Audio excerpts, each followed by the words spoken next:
Did you know that you could use amazing snacks around you to make beautiful cakes? So last week I traveled and in the plane we were given Biscoff cookies.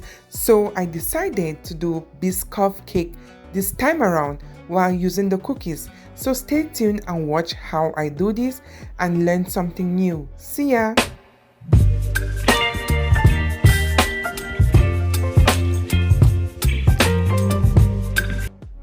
We will begin by blending 6 of the Biscoff cookies. So I traveled using Delta Airlines, so this is not a paid video, but I was just excited to come across Biscoff cookies, so I thought it wise to make cake with the cookies. So yep, and here we are making cake with Biscoff cookies. So yep, I took 6 of the cookies and I blended them together using a blender. I blended it to be really fine to be part of my dry ingredients. So yep, that's what I did. So I had 6 cookies that I was given in the plane, and I am using 3 of the cookies, and in each bag there were 2 cookies inside. So I was done blending the cookies and I measured half a cup. Actually, the 6 cookies came up to half a cup of the cookies. So yeah, I was good with that because that is exactly what I wanted. Now, in a mixing bowl, I will be putting in 2 sticks of butter.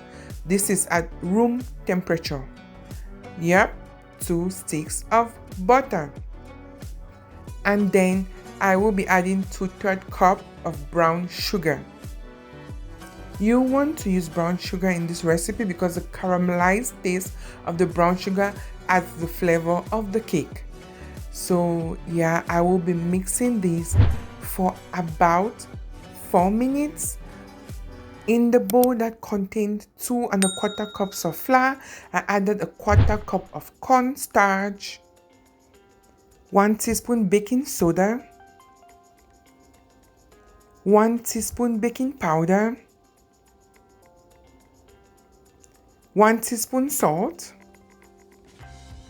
and the half cup of ground Biscoff cookies. So these form my dry ingredients, and using a whisk, I will mix them together so that they all get incorporated. While I was doing this, I was creaming my butter and my sugar. Just makes life easier. When mixing, don't forget to stop to scrape the sides because you want to make sure everything gets incorporated.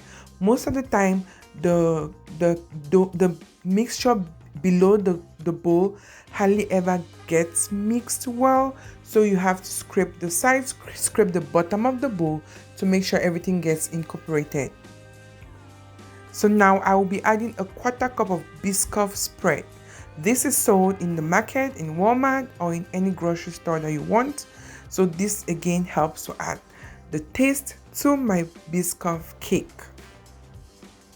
Yeah, so I added 1/4 cup of Biscoff Spread and I continue to mix. I mixed for about 2 minutes. So in total, I did cream the butter and the sugar and the Biscoff Spread for about 6 minutes. So that is how it looked like. I was happy with what I had, but I just mixed a little, and now I will be adding 4 eggs. I will be adding one at a time while mixing slowly so everything gets incorporated. If you've watched to this point, thanks so much. If you haven't subscribed and you're just here just to pass, please stay subscribed. You're going to love it right here as I create content every Friday. So now I will be adding 2 teaspoons vanilla extract to the mixture in the mixing bowl, 1 teaspoon white vinegar. Then I poured my dry ingredients, alternating with my milk. So in this mixture, or in this recipe, I am using 1 cup of milk. So yeah, I first poured my dry ingredients, then I poured some milk, and then I'll be pouring the rest of the dry ingredients as well as the rest of the milk.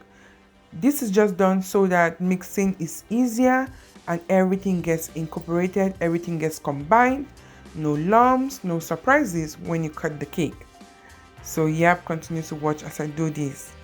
And if you're stumbling here for your first time, I am Patience Kinga, and I create content on pastries, on cakes, and everything in between. You're going to love it right here. So please share the word, tell someone to tell someone. At this point, I knew my batter was done, everything was fine, and so I poured my mixture or my batter in my baking pans. I will be using an 8-inch baking pan as well as a small burnt pan about 6 inches. Yep, I poured the batter and I used my spoon to just help me level that up. And also, once everything was leveled up, I did heat the baking pans on the countertop so that all the air bubbles will be gotten rid of. I baked this for about 40 minutes at 350 degrees Fahrenheit, and that is how it looked like. It came out so well, and I was so excited to dig in. So I got my knife and I sliced in to see how it looked like inside. I knew it was going to be very spongy. I just wanted to make sure. So yep, that is how it looked like. Isn't that amazing?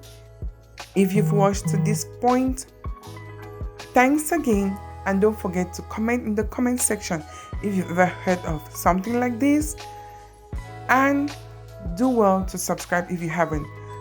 Above, please check the link for the video I made last week, and don't forget, life can get bitter. Eat cake to make it sweet. Until next week, bye.